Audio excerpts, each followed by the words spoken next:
أرست زينو كم هزبي زلنا لخونتات تردينا حدر سوات كن فتمن لولاون التجراي كنو حسن بحوار كن عسلي قبايلهم بريزيدنت بيراو كلو منغستي تجراي دكتور دبرتسين غورميكال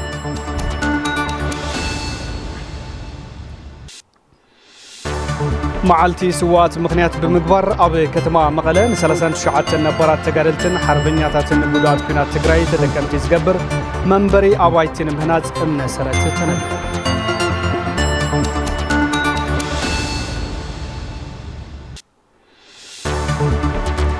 أب تجراي نزتفت أما جبان الجنوسايد فتحنت حتى تنتن كرجاجز محبرسب عالم جدول فتسم كم زلوا مهران لعلو تكالات مرتن سمو حقن سويا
عبد الحافش عبد جغزبون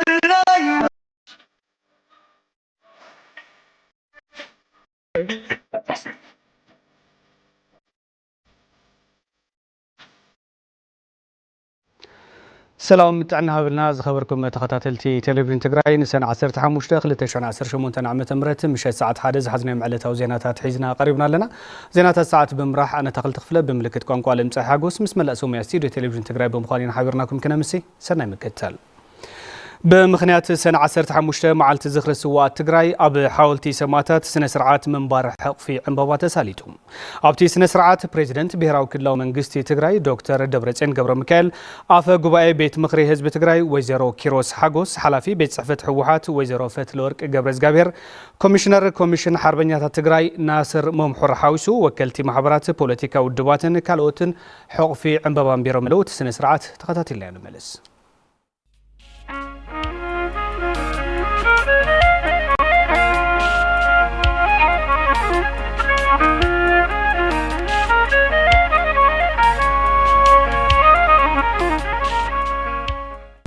ህዝብን መንግስትን ትግራይ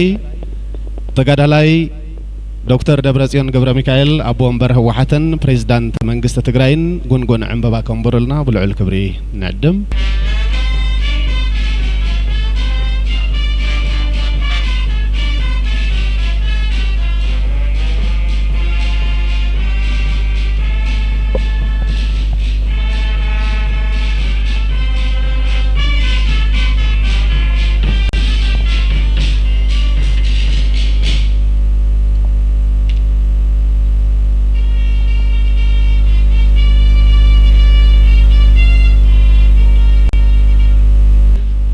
استخبارات تقداليت كيروس حاجوس آفا قبائي بيت مخري منغستي تقراي قنقن عنبابا كمبرالنا بالعول كبر نعدم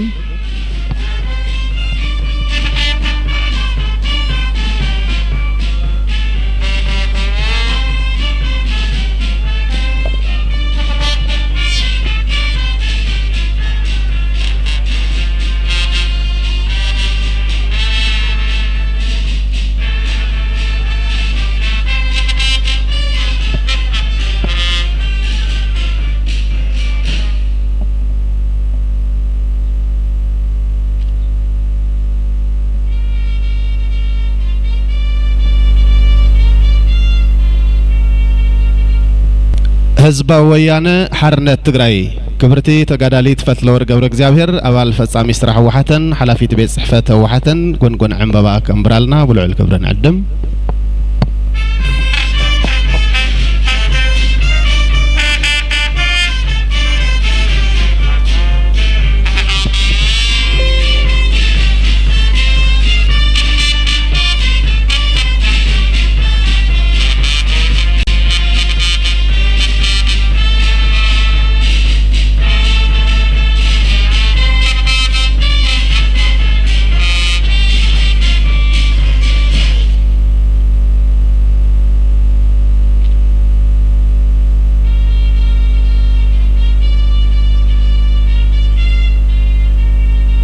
ኮሚሽን ሓርበኛታት ትግራይ ተጋዳላይ ናስር መምሕር ኮሚሽነር ኮሚሽን ሓርበኛታት ትግራይ ጎንጎን ዕንበባ ከምቡርና ብክብር ንዕድም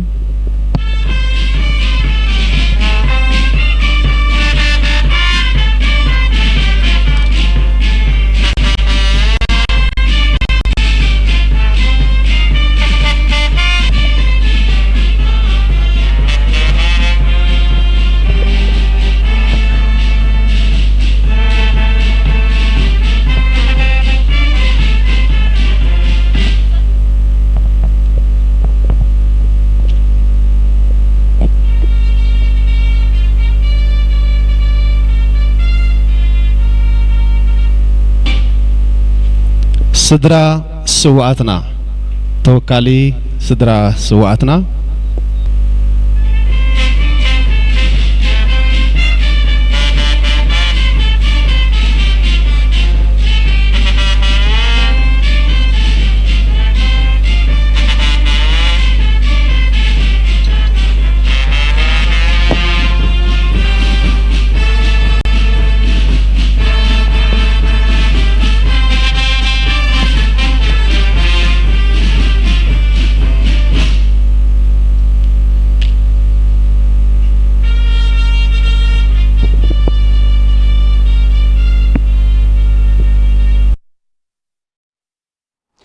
أب حاولتي سمعت استقايدة من بارحق في عنبابا تخطاتيلنا تملسنا زخوركم تملكتنا نب زغلت الزينة كنسجر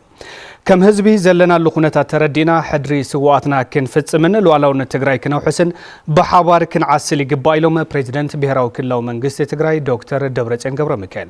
دكتور دبرتسيون نزيزولو بمقنيات مبل 38 عامت زخر مع السمعات تجراي أب حاولتي سمعت تبستقايدة من بارحق في عنبابا ترخيبهم أب زم حلالفو ملختيو فتساتين غبرا بزقي كم بدالي ولو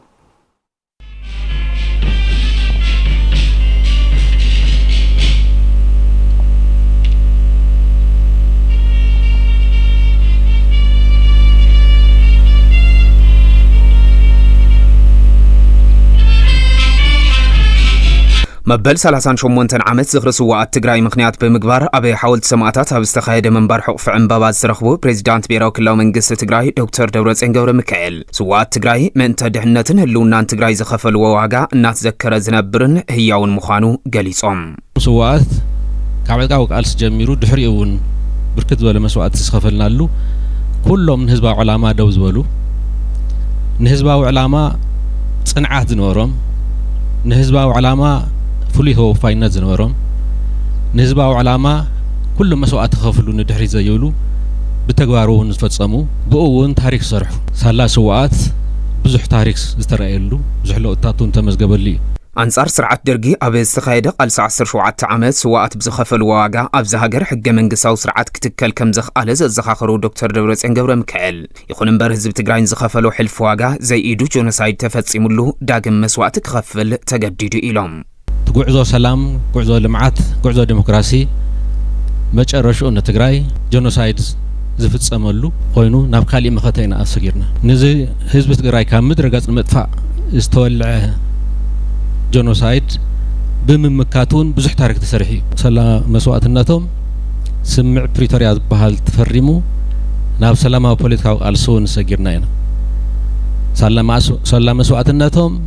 هلوات كوينا قصيلنا هنا دحر جونوسايداو كينات سلام كمت تواحيل استفرم سمع بريتوريا كتجبر بزي مخالو زاجيد صقمات حزب تجراي كفتحو زي كونس داقم حدقا من صللاو كينات كقاطمو كم زخالون دكتور دبرتسيون غبرميكائيل أرديهم سمع بريتوريا استوسنا نجر مجمرات زرع إخوان تقونه مأسريو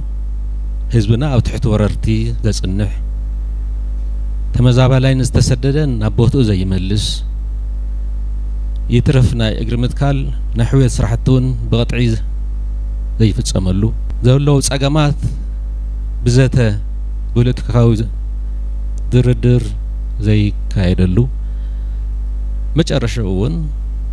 تزفرم فدرال منغست أفريسو بإيكونومي حانيقو بسراويتون كبيبو بدرونون قدقيتو ناوكالي وقق خأتو أمدلاهم زلنهن نفلدينا كمزبي زلنا لكنتات تردينا لوعلاونتن مسل عرص وساننا نمخبارن حدر سماعتات نمفصامن بحبار كنعسل كم زقباون دكتور دبرصين ገብረሚካኤል አተሐሳሲቦም كمزبي حدا خوينا دويلنا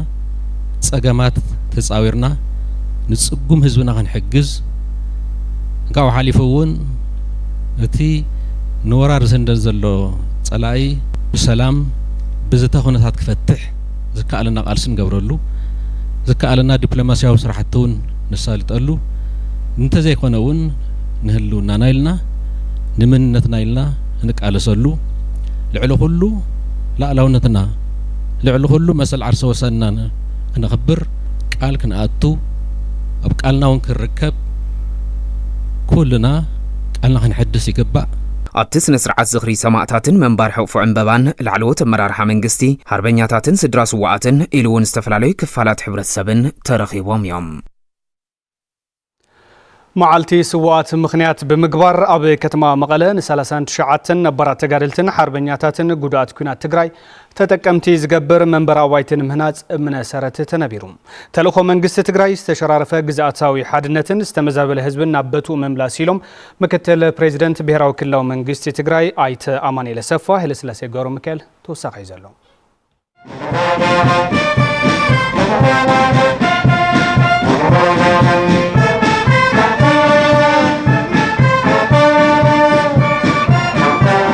حدرس وقتنا نمخبار هلوانان لعلاونتنان بزبل مر حساب زخبر زلو مبل 38 عمد زغري معلت سماعتات أملا تقراي بزتفالالي مدلوات إنا تخبر يركب معلت سماعتات مغنيات بمقبار دمه أبا كتما مقلس تهانتسو زتفالالي مسارة لمعات استمرقون تقونو أبا قصالين مهنات دما امنسارة تقميتهم كاب استمرقو مسارة لمعات من قدي كاب رومانات الدابايك ساب خال أي بركة بيت مرتهات إيوان نزوسد من قد داسبالت حادن تقون أبا كفلة كتما حاد نس دمه ملقوة عيو بمحدار كتما مقالة تسرحو زركب نسالسان تشعتن نبارات تقادلتن هاربنياتاتن قدعات كينات تقراي تتأكم تزقبر منبر أبايتين مهنات امنسارة تنبيرهم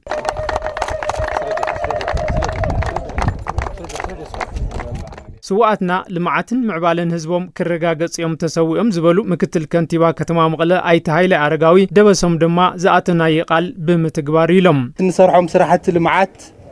ناي سواتنا دبس ناي سماعتاتنا دبس خوينم كقلصلو فريات نايت المعات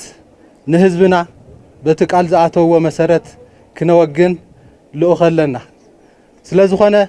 اكل نايتي وفري لو معدتنا كاينا صنيحنا هنا بركت زولو ناي المعات سرحتنا مرقنا مصينا هنا ناي موداتا او قدماي ويانه بمتحوار نغادو تسرحه تودأ استزازمه منقدي نمرق لنا علامة سواتنا دنقرنان دحرتن كوغادن كبرن لعلاونتن حزبنا مرقات نيزبل دما مكتل بريزيدنت بيراو كلاو منقست تقراي ايت اماني لسفا از علامة زعوت زكالنا بمقباريلهم نحنا كاب دنقرنا كنوص كاب حبام كاب طميت كنوص فتحن لعلنات حقن كرقاقص هلونا دحننتن حزب تقراي كرقاقص كبرن لولاونتن حزب تقراي كرقاقص سلازي حزب تقراي زمطنو لمعات كركب يوم تسويهم لازي كل نجار أو حدا جزء مقبارة يتخالن بزح سجماع سلازقاتمه توم لهم معنتي نجورم زلنا جن مستي بعال بمدراب بمتحازي في السملو زي زريعة كخا حدر سواتنا عدل انت ترخيبه بزخنا من قدي حدر سواتنا خمسين نتألم صراحة مسرح كم زكال نمراي استجبريو زم سالت زلو هنسات مسارة لمعات أوان تبا خوين كاون مسرح كم زكال زر يزبلو مكتل كنتيبا كتما مغلا ايت هايلة عرقاون مكتل بريزيدنت بيراو كلاو منقست تقراي ايت اماني على سفان ابزح زوان وانات الاخو منقست تقراي زتشرارفة جزاءتا حادنتن زتمازابل هزبن نابوتو مملاس كم زغونا حبيرم اوان تباون مسز بخات وديوكا حبيركا لمعات مرقات كم زكال كله لمعات دما نايت هزب سلازخونه هزب بعلو كعسلو كلمعو خمس قباء زرئي ملختي سلازخونه او كله كتمانا او ناي كتما لمعات سرحتنا كم هزب توديونا سرحتنا عميمنا لعلو كله قدم كله مختنا نقدميت سريعنا حبيرنا لوالونتنا جزاتنا كنخبر بزقات امزي كتصوع يدلي لولاو جزاتنا توريرو له حزبنا تفناقيل له مسل عرسو سنة حزب تقراي تشراري فلو بطعمي كبير زخنا عصومو كنبر تفريدو ولو ساعات زي بجت تخلكيلو ነዳዲ ተኸልኪሉ ባንክታትና ገንዘብ ከይህልወን ተገይሩ ስለዚ ዝተመረጸ መንግስቲ ትግራይ ናቦቱ ተመሊሱ ሕገ መንግስታዊ ቁመንኡ ሒዙ ስራሕ ጀሚሩሎ እዚ መንግስቲ እዚ ዋና ተልእኽኡ ናይ ህዝቢ ትግራይ ህልውና ድሕንነት ሉላውነትን መሰል ዓርሰ ውሳነን ምርግጋጽ እዩ እዚ እቲ ቀንዲ ተልእኾ ኣብዚ እዋን እዚ ዘሎ መንግስቲ እዩ معالتي سماعات فتحون هزبون كالستات تجراي نمعوات كال زحدث العلت كم زخنا كوميشن حربنيات تجراي ناصر ممحرجن زيبوم نسدرا سوات مريت بمهاب تتكامنت كبن مبالي يسرح كم زلون بفلاي نحدقا وحج تقال مكان مقابر حربنيات نمهنات تخرت وهيبو يسرح مهلو ونحبير ملو مسارحتنا افريم ردهاي اوادي دولو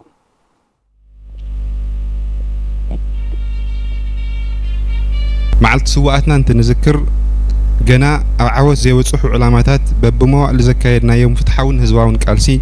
كالستات او شتوم نمصح كم هزبي زعتنا يقال نحد سلو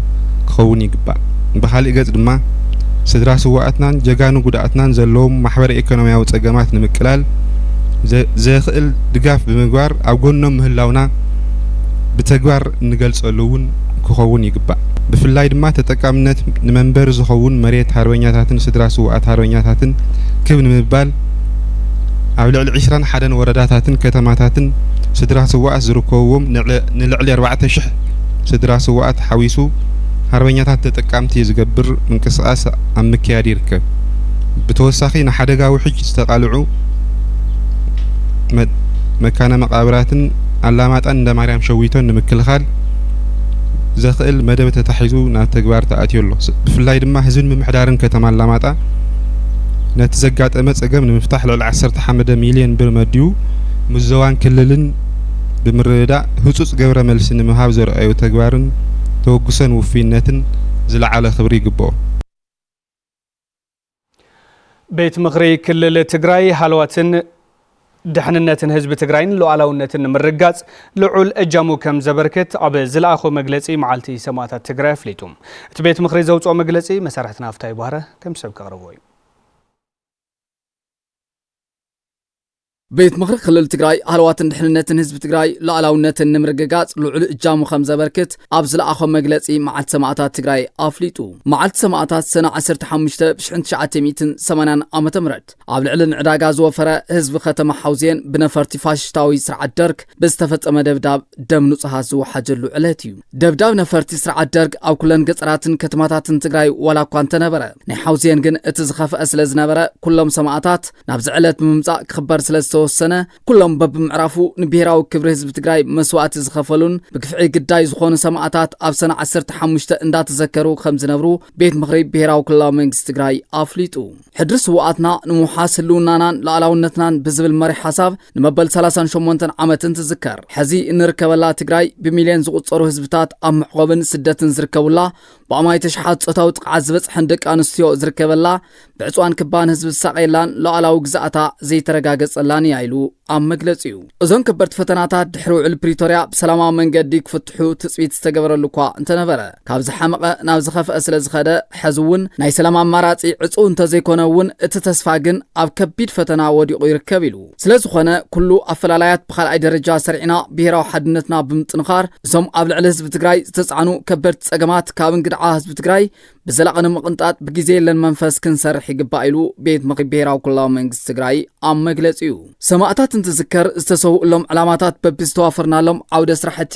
بقنعنان تأماننتن حزبنا بمجلجال هياونتهم انترجاجس إزبالة مجلسي بيت مخرب بيراو كلام منجس تجراي لعلي حدنت 9 مليون أفجسراتن كتماتاتن تجراي زنورو تجارو بقت تايخون بأبيات مخرطات بمزتاي تونزي في الصنحة بيت مخرقل التجراي ناو سرعق من اللاس بزم حلال فوز سنة مسارات سرح جميرو الليلو بيت مخري هلواتن حنتن حزب تجراي لعلاونتنا نمرجاجسن لعل جام كم زبركت بزجات أمي يرجاجس كبل بيت مخرب بيراو كلام منجس تجراي أفليتو ኣብ ከተማ መቐለ መበለ 38 ዓመት ዝኽሪ ስዋት ምኽንያት ብምግባር ካብ ሸውዓተን ክፍላተ ከተማ ዝተወከሉ ስድራ ስዋትን ሓርበኛታትን ዝተረኸብሉ መድረኽ ዘተ ተሳሊጡ ቀንድዋኒን መንግስቲ ግዛታዊ ሓድነት ትግራይ ንምውሓስን ሃልዋት ንምርጋጽን ብምዃኑ ነፍስ ወከፍ ዜጋ ግቡእ ክፍጽም ከም ዝግባ ምምሕዳር ከተማ መቐለ ገሊጸሎ መራው ተስፋይ ተወሳኸሎ ኣብ ከተማ መቐለ መበል 38 ዓመት ዝኽሪ ስዋኣት ምኽንያት ብምግባር መድረኽ ዘተ ተሳሊጡ ነባር ዓቕሚ ጎበዛይ ወልደ አረጋይ በብመዋእሉ ዝተኻይዱ ብረታዊ ቃልሲ ህዝቢ ትግራይ ካብ ርዑት ባርነትን ምንጋፍ ከም ዝነበረ አብሪሆም መሰልና እንደውና ክንኽብል ምቅላስ መማረጽ የውል ጊዜ ኮይኑ መጽኢና ኣሎ ማለት እዩ ንዕወት ግን ሓደ ኮይና ንሰራዊትና ንመንግስትና ንውድብና ጠናኺርና ንድሕር ተቃሊስና ዘይንዕወተሉ ምክንያት የለን መንግስቲ ኢትዮጵያ ቀጽልሉ ዝርከብ ሰላሕታዊ ጽንተትን መብዳ ቃለ ስዋኣት ብምትግባር ትግራይ ዘለዋ ጸጋታት ተጠቂማ ማሕበራውን ቁጠባውን ጸገማት ህዝባ ከተቃልል ከም ዝግባእ ተሳተፍቲ ሓቢሮም መራሕቲ ውድብ ይኹን ሕዚ መንግስትና ብምፍላስና ስጋዓታትን ይህኩም እዩ ከም ህዝብ ተነጽልና እንዲና ካብ ኢትዮጵያ እኮ የለና ትግራይ ሃፍታም እያ ትድጉመላ እምበር ተደጊማ ኣይትፈልጢ ግን መንገድ ጠፊዎ ሓንቲ ኣብነት ብሃፍቲ ህዝቢ ትግራይ ዋላ ሓዛፍቲ ኩነታት ኮይኑውን ቀዳማይ ቦታት ናረክቦም ለሚና ንስእኖ እዚኣ ምፍታሓውያቶ መንግስቲ ትግራይ ምፍታሓውያቶ ታኾይኑ ህዝቢ ሲ ዝብለኮ ንሕና እውን ሲና ንብል ዘለና እኮ እንሃለወና ስንጠሚ ኣለና ምስ ሞትና እንታይ ክገብረልና ህዝቢ ምስ ሞተ ሕዚ እንታይ ይገብረሉ ስለዚ ኣብዚ ዘሎ ጉዳይ ናይ ንጹርነት ጸገም ኣይኮነን ድዩ ትጅግና ህዝቢ ንባዕሉ ዝኸውን ዝነበረ ህዝቢ ጠጠዋረ ኮይኑ በዓለም ደረጃ ዝፍለጥ ዝነበረ ህዝቢ ክብሩ ተዋላሽዩ ስለዚ ለህዝብና ዋሕስ ክንኮኖ እንትኾይና እዘን ሚስጥር ናይ ቃልስና ሓድነት ናይ ህዝብና ክነጣናኽርኔና ካብ ጫፍ ናብ ጫፍ ቀጻል ጉዕዞና ብንጹር ዘይቀሚጥና ሰንከልከል ክበዝሕ እዩ ሰንከልከል ንኸይበዝሕ ንጹር ዝኾነ አንፈት ላበይ እንታይ ከም ንሓስብ ክቕመጥ ክኽእል ኣለዎ ምኽትል ከንቲባ ከተማ መቐለም ኣይተ ሃይላይ አረጋዊ ቀንዲ ዋኒን መንግስቲ ትግራይ ግዛእታዊ ሓድነት ትግራይ ንምውሓስን ሃለዋት ንምርጋጽን ብምዃኑ ነብሲ ወከፍ ዜጋ ግቡእ ክፍጽም ይግባእ ኢሎም ብለመና ንረኽቦ መሰል ዓርሰ ውሳነ ብለመና ንረኽቦ መሰል ዓርሰ ምሕደራ የለን ብቓልስና ብጽንዓትና ብቁርጸኝነትና ተወዲብና ሓድነትና ረጋጊጽና ብነምጽኦ ስዒርና ብነምጽኦ እምበር ብለመና ዝመጽእ መሰል ዓርሰ ውሳነ የለን ብለመና ዝመጽእ ግዛእታዊ ሓድነት የለን ብለመና ዝኽበር ሉዓላዊ ግዛእት የለን ብለመና ዝምለስ ዝተፈናቐለ ህዝቢ የለን ሓደ ክንርድኦ ዝግበአና እዙ معالتي سوات تنذكر نستغفل مسواتي كبري بمهاب علامة سوات نمعوات قالنا كنحدثي قبايلهم مكتل بريزيدنت منغستي تግራይ አይተ አማኑኤል ሰፈም አይተ አማኑኤል ነዝዝበሉ በምክንያት መበለ 38 ዓመት ዝኽሪ معالت سوات ኣብ ከተማ ሓውዜን ኣብ ዝተኻየደ መድረኽ ዘተዩ ንጸብጻው በታደለ ዳኘው እያሱ በርሃ بمخنيات مبل 38 عامت زخري سوات اب تاريخ قالس حزب تግራይን معوات حدري سواتنا ملكيتو اب ከተማ حوزين حزباو زته تساليتو ابتي مدرخ زته مزاتي صحف زقربو ايت حدش كحسو حزب تግራይ اب تاريخو زكايدو قالسي انصار ጭቆናን ፍትሐው ቃልስን ከመዝኾነ ብምሕባር حزውን እላላው ግዛአትን ምውሓስን ምምላስ ተመዛበልትን ፍትሐው ሕቶ حزب تግራይ ከም ዝኾነ አብሪሆም حلف ናይ 51 ዓመታት ቃልስታት ክርኤ ተለው እትዘልዕሉ ሕቶ ብሙሉ ሓደ ፍትሐዊ كلاي بهزب تقبلنت زلوي سلازي فتحاو قالسي بهزب تقبلنت زلو قالسي وديقو اي ودقن لا علاو غزاتنا مخباريا كلاي تمزابلتي ببغزو زلو حويسكا 2.5 مليون حزب تግራይ تمزابيلو ازي ابز خرمتزي اصقامي سلازي حدا مواصونا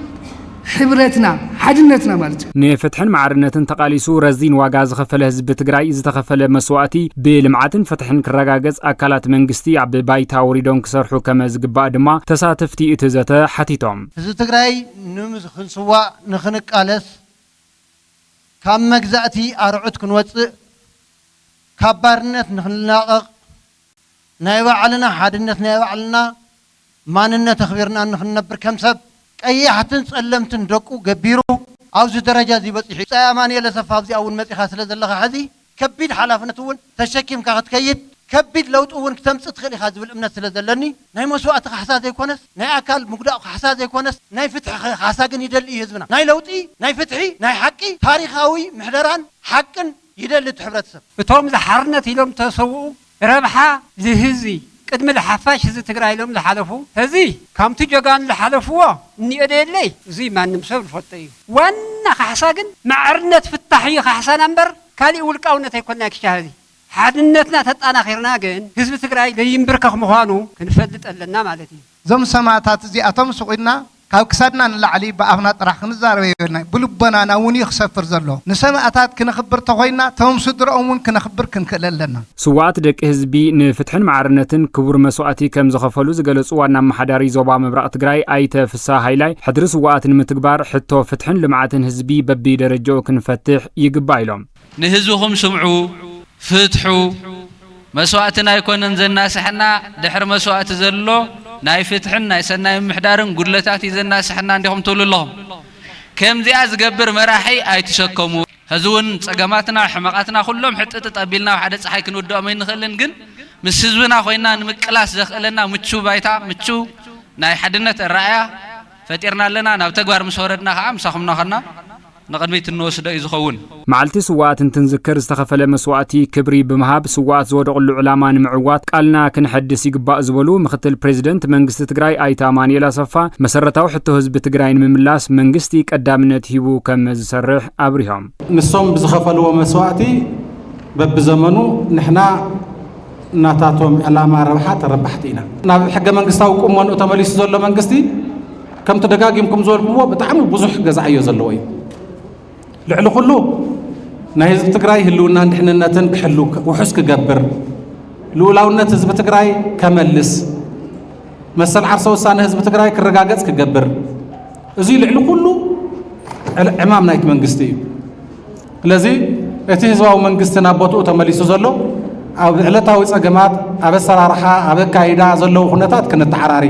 ሕዚ በጀት የለን ዓብይ ልምዓት ክነምጽእ ይንኽእልን ሕዚ በጀት የለን ብዙሕ ጸገማት ክንፈትሕ ይንኽእልን ፍትሕን ምምጻእ ግን ትዘለና ኩነታት ተረዲና ንሕና እውን ከነገልግል ይግበአና እዩ በዚ መንገዲ እዚ ከነገልግል ግን ናትኩም ሓገዝ እውን የድሊ እዩ ምእንተ ህላው ህዝቢ ትግራይ ጽንዓትን ሓቦን ተሓንጊጦም መስዋዕቲ ዝኸፈሉ ስዋት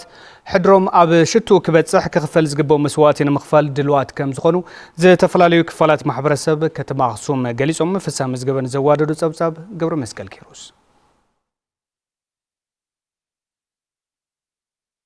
حدر سواتنا نموحاس هلونانان مسل عرسو ساننان بزول مرحي حساب مبل 38 عامت معلت سماعتات ببانل ميت نبرت كتما أخصم أبا زخبر الأوان منتا مسل عرسو سانه هزبتات من رقاص لمعاتن معرنتن متكاتا زيب الله وتوم زوفي جوغانو سماعتات حدروم أبشت وكباتح كل ما دايك عالسيكا كايدو دلواتكم زخونو تزاريبهم سالا سواتن تقالست دك هزبن أبا زحلف عامتات تقادست لمعات كم زنورو زخاخرو وتم تساتفتي من قد كنوع لمعات بصلعت تجاويو حزب تግራይ መሰሉ ተخلكيلو عدد سقاين مكران كوينو نستفلالي ጸገማት ተሳጥሑ ከም ዝርከውን እቶም ተሳተፍቲ ይገልጹ ፈተናታት ትግራይ ካብ መሰረቱ ንምቕያርን ሉዓላዊ ግዛኣት ንምርጋጽን ኣብ ዝግበር ቃልሲ እጃሞም ከም ዘወፍዩ እቶም ነበርቲ አረጋጊጾም አመጻጻ ቃልሲ ተጋድሎ ህዝብ ትግራይን በብእዋኑ ዝነበሩ መኸተታትን አመልኪቱ መብረ ዛበ አባል አመራር ሰራዊት ትግራይ ተጋድላይ ገብረ ጻድቃን ህድረ ሰማዕታት ያው ክኸውንን ዝወደቑ ዕላማ ኣብ መወዳእቱ ክበጽሕን በሓድነት ምቅላስ ይግባእ ይብል ከንቲባ ከተማ ኣኽሱም ኣይተትኳሂሉ ህሉ መድረኽ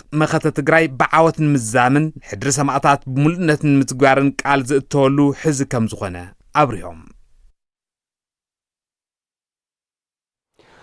ممحدار كتما مقالة كان صوم صنح بروجكتات مسارة لمعاتن محبراوي أجلجلوتاتنا مرقو جبرز جابير قدامه كم سعود دالي ولا ምምሕዳር ከተማ መቐለ ኣብ ክፍለ ከተማታት ክሰርሖም ዝጸንሐ ፕሮጀክትታት መሰረተ ልምዓት ኣብያተ ትምህርቲ ካላት ጥዕናን ተፋሰስን ኣስፋልትን ምረቓን ዑደትን ኣሳሊጡ ኣካይድ ስራሕ ቤት መዘጋጃ ከተማ መቐለ ኣይተወረስ ገብረ ጻድቃን ብብርኪ ከተማ መቐለ ነቶም ዝተሓዙ ፕሮጀክትታት መሰረተ ልምዓት 2.6 ቢልዮን ብር ተበጅትሎም ውሽጣዊ እቶት ይስርሑ ምህላዎም ዝገለጹ ኮይኖም ካብዚኣቶም ህንጸቶም ዝተዛዘሙ ናብ ምረቓ ከም ዝበቕዑን ዝተረፉ ፕሮጀክትታት ድማ ብዝተተሓዘሎም ግዜ ናብ ስርሖም ንክኣቱ ምንቅስቓስ ይግበር ከም ዘሎ ርድዮም ብኸባቢ 2.6 ቢልዮን ዞም ፕሮጀክትታት እዚኦም ጀሚርና ኢና ለምዘን ማለት እዩ ሮል እናገበሩ ዝመፁ ፕሮጀክትታት ከዓ እኒው ናይ ሱር ናይ ጸጸር መንገዲ ናይ ካልኦት እዮም ከዓ ዓርሱ ዝኽእል ኸሊእ በጀት ዘለዎም እዮም ምክንያቱ በብዓመቱ ዝኽፈሉ እዮም እዚ ፈተና እዚ ሕዚ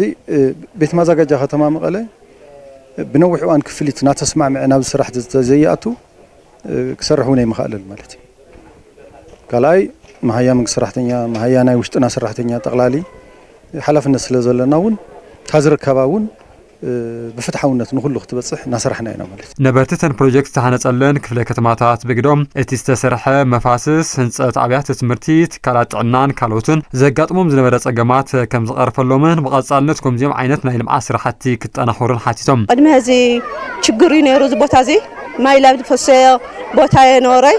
ላብ ገዛና ድካኣትላና ሽካዕ ኣብ ስጋኣት ኢና ነርና ሕዚ ግን ድልድል እዚ ማይ ፈሳሲ ገይሮምና ኒውስ ብጣዕሚ ጽቡቕ እዩ ኣብ ቀጻሊ ለለ እዚኣ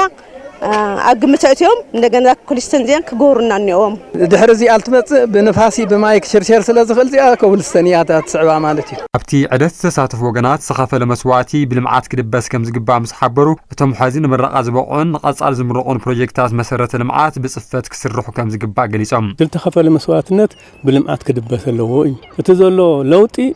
ብኸምዚ ዓይነት መንገድታት እናልማዕና ኣብ ቀጻላይ እውን ናለምዐት ከደሉ ኩነታት ምፍጣር ኣድላይ እዩ ተመሪቑ ዘሎ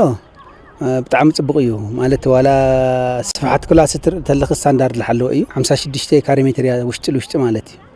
ካልኣይ ልኽተምህሮ ኣቲኻ እንደገና ብርሃን እዩ ብኩሉ ስለዚ ሓደ ተምሃሪ ወይ ሓደ መምህር ኣብ ክላስ ኣትዩ ኣብ ብርሃን ዝኾነ ከምህር ተሎ ቱ ልሕዞት ተምሃር ለውናይ ብርሃን ኮይኑ ይልቕበሎት ምስና ኣምርኡ ተመምህር ለውን ደስ ኢልዎ ኢለምህር ቶም ተምሃሮ ኣብቲ ልመጽእ ዘሎ ሓድሽ ዓመትስ ኣትዮም ክመሃሩ እዮም ማለት እዩ ኣብዚ ሕዚ ዝረአናዮ እውን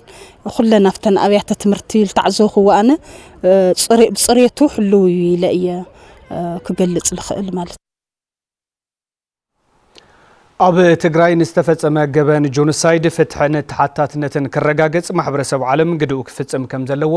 ምሁራን ላዕለዎት ትካላት ትምህርትን ሰብ ሞያ ሕግን ገሊጾም ሪፖርተርና ፍሳ መዝገበ ዘራሪቦም እያሱ በራ ድማ ከም ሰዑካ ረወይ بمتحبار كوميشن مصنعتي جينوسايد تግራይን ኢንስቲትዩት ኒው ላይንስ ዝተባሃለ ትካልን ኣብ ዝተዳለወ ዋዕላ ዝተሳተፉ ምሁራት ከም ዝገለጽዎ ኣብ ልዕሊ ህዝቢ ትግራይ ዝተፈጸመ ገበን ምጽናት ዘርኢ ፈጸምቲ ብሕጊ ክሕተቱን ፍትሒ ክረጋገጽን ማሕበረሰብ ዓለም ክሰርሕ ይግባእ ኢሎም ኣብ ዩኒቨርሲቲ ኣክሱም መምህር ሕጊ ዝኾኑ ኣይተ ወንድም ማዓሾ ኣብ ዝሓለፉ ዓመታት ኣብ ልዕሊ ህዝቢ ትግራይ ኩሎም ዓይነታት ገበን ጽንተት ከም ዝተፈጸሙን እዚኣቶም ዓለም ለኸ ገበናት ምዃኖም ኣብ ዝተፈላለዩ እዋናት ብሶሞያን ትካላትን ብምርግጋጽ ህዝቢ ትግራይ ካብ ዓለም ፍትሒ ይጠልብ ከም ዘሎ ተዛሪቦም ትግራይ ዓበይቲ ሰለስተ ገበናት ተፈጽሞ ምዃኑ ጠቕሚቲ ተቐዳማይ ገበን ጽንተት ወይ ድማ ጄኖሳይድ ተፈጽሙ ተባሂሉ መረጋገጺ ተረኺብዎ እቲ ካልኣይ ገበን ክራይምስ ኣጌንስት ሂውማኒቲ ወይ ድማ ገበናት አንጻር ሰብኣውነት ዝበሃሉ እውን ተረጋጊጹ እዩ ከም ተፈጸመ ኣብ ትግራይ ሳልሳይ ገበን ገበን ኩናት ወይ ድማ ዎር ክራይም ተፈጽሙ ተባሂሉ ተረጋጊጹ እዩ እዚኣቶም ሰለስተ ዓበይቲ ዓለም ለኸ ገበናት እዮም እዚኣቶም ኢትዮጵያ በዓል ተፈጸመ ገበን በዓሉ ተሓታት ክኸውን ይኽእል ባዕሉ ክኽሰስ ወይ ድማ ቅጻዕ ይደሊ ዝብል ገምጋምን ሓሳብን ይብሉ ስለዚ ህዝቢ ትግራይ ከም ትግራዋይ ከም ህዝቢ ዓለም ዘሎ ህዝቢ መጠን ፍትሒ ክነግሰሉ ኣብ ምግባር ዓለም ለኸ ማሕበረሰብ እውን ኣብ ጎኒ ህዝቢ ትግራይ ክኸውን የሓሳብ ዝቐርብ ማለት ሲቪክ ማሕበራት ትግራይ ብምውካል ኣብቲ ዋዕላ ዝተሳተፉ ኣይተ በሪሁ ገብረ መድህን ብግዶም ኣብ ትግራይ ዝተፈጸመ ጆኖሳይድ ከይድገምን ህዝቢ ፍትሒ ክረክብን ኩሉ ተወዲቡ ክቃለስ ይግባእ ኢሎም ትግራይ ከም ናይ ዓለም ዓይነት ጆኖሳይድ ዝበፅሖም ኣይኮነን በፂሕዎ ካብኡ ተፈለየ እዚኣቶም ናብ ሕጊ ንኽውዕሉ ብዙሕ ነገር የድሊ ነይሩ ባባና እርግፅ እቲ ነገር ይቕፅል እዩ ዘሎ ሕዚ እውን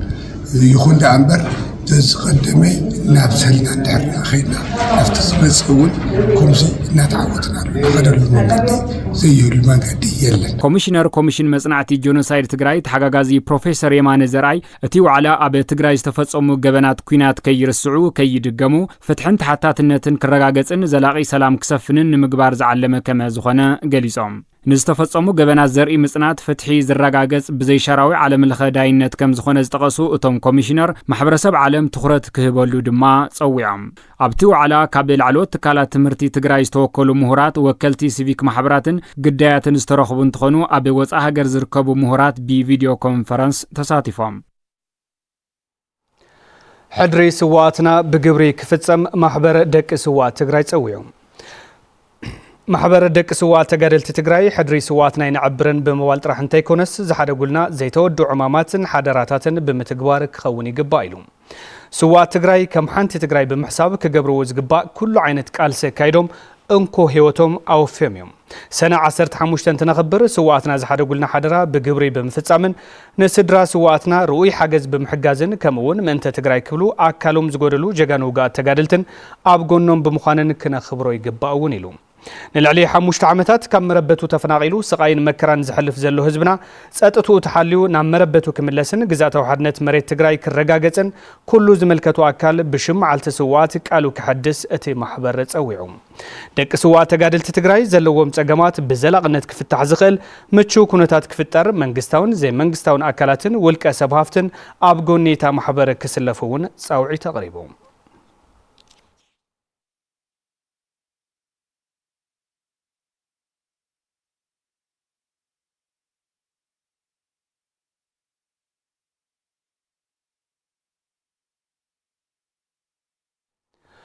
ማሕበር ተጋሩ ሰሜን አሜሪካ ንመላእ ህዝብን ሰራዊትን ትግራይ እንኳዕ ንመበለ 38 ዓመት ዕለተ ዝኽሪ ስዋዕት ትግራይ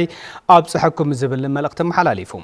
ስዋዕትና መሰል ዓርሰ ውሳነን ብሄራዊ መንነትን ክብርታትን ዲሞክራሲያዊ መሰላትን ህዝቢ ትግራይ ንክኽበር ኣብዚ ተገበረ ቃልሲን ተሰውኡ ትዝገደፉልና ሕድሪን ነዘን ዕላማታት እዚአን ንምዕዋት ጥራሕ ዘይኮነስ እቲ ዝሃቡና ሕድሪ ኣብቲ ዝተገበረ ቃልሲ ኣካላዊ መስዋዕቲ ከፊሎም ክንክንን ሓገዝን ዘድልዮም ጉዳትን ሓርበኛታትን ንስድራ ጀጋኑ ስዋዕትናን ምሕብሓብ እውን ዝሓወሰ ምዃኑ ብዝግባእ ንርዳእ ኢና ኢሎም ታሪክ ስዋዕትና ኩሉ ሻዕ እናደቕመቐ ዝኸይድ እዩ ብኡ መጠን ድማ ነቲ ዝገደፉልና ሕድሪ ንምፍጻም ዝግበር ቃልሲ እናዓመቐን እናደልደለን ክኸይድ ስለ ዝግብኦ ነቲ ናይ ቃልሲ መንፈስ ናብ ቀጸላይ ወለዶ ክንሕልፍ ይግባእ ይብል ካብ ማሕበር ተጋሩ ሰሜን ኣሜሪካ ዝተዋሃበ መግለጺ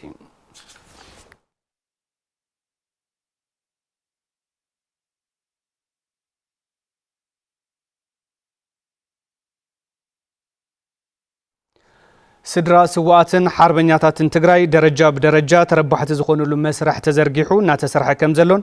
ዛጊድ ድማ ንልዕሊ 200 ስድራ ስዋዕት ንመንበሪ ዝውዕል መሬት ከም ዝዓደለ ምምሕዳር ከተማ ሽረ እንዳስላሴ ኣፍሊጡ መለስ ኣባድን ዘዋደዱ ጸብጻብ ኤፍሬም ገብረኺዳን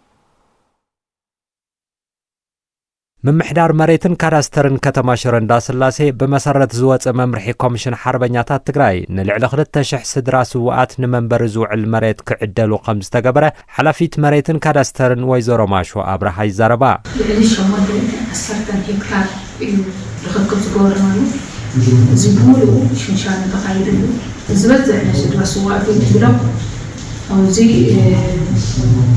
ከባቢ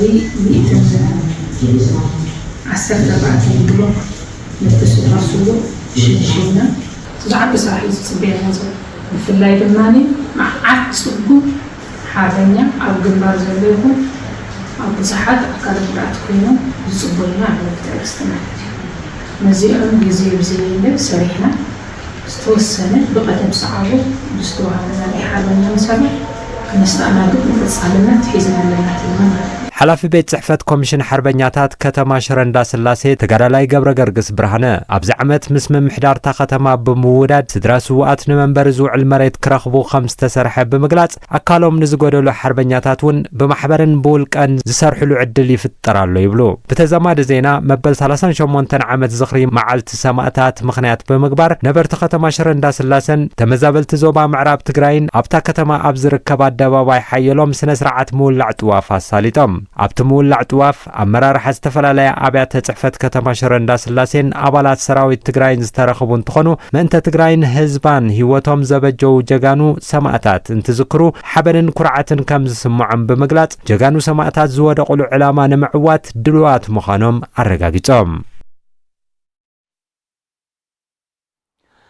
ኣብ ከተማ ዓብይ ዓዲ መበለ 38 ዓመት ዝኽሪ መዓልቲ ስዋዕት ብስነ ስርዓት ምውላዕ ጥዋፍ ተዘኪሩ ኣብቲ ስነ ስርዓት መብራህቲ ጥዋፍ ዝተፈላለዩ ክፋላት ሕብረተሰብ ስድራ ስዋዕትን ኣካላት ኣመራርሓን ዝተረኸቡ እንትኸውን ጀጋኑ ስዋዕትና ዝገደፍዎ ሕድሪ ኣብ መፈጸምቱ ንምብጻሕ ካብኣቶም ዝድለ ኩሉ ከም ዝፍጽሙ ኣብቲ ስነ ስርዓት መብራህቲ ጥዋፍ ረኺብና ዘዘራረብናዮም ወገናት ገሊጾም ከንቲባ ከተማ ዓብይ ዓዲ ኣይተ ተኽላይ ተስፋይ ከም ዝገለጽዎ ዝኽሪ መዓልቲ ስዋዕት እንትነኽብር ግዛታዊ ሓድነት ትግራይ ብምውሓስ ተመዛበለ ህዝብና ናብ መረበቱ ንምምላስ ክኸውን ይግባእ ኢሎም ከም ጸብጻብ ንጉሰ ማርያም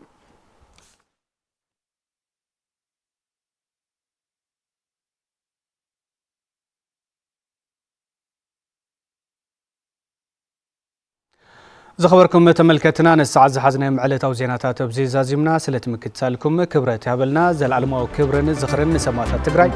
ببزلخمو سناي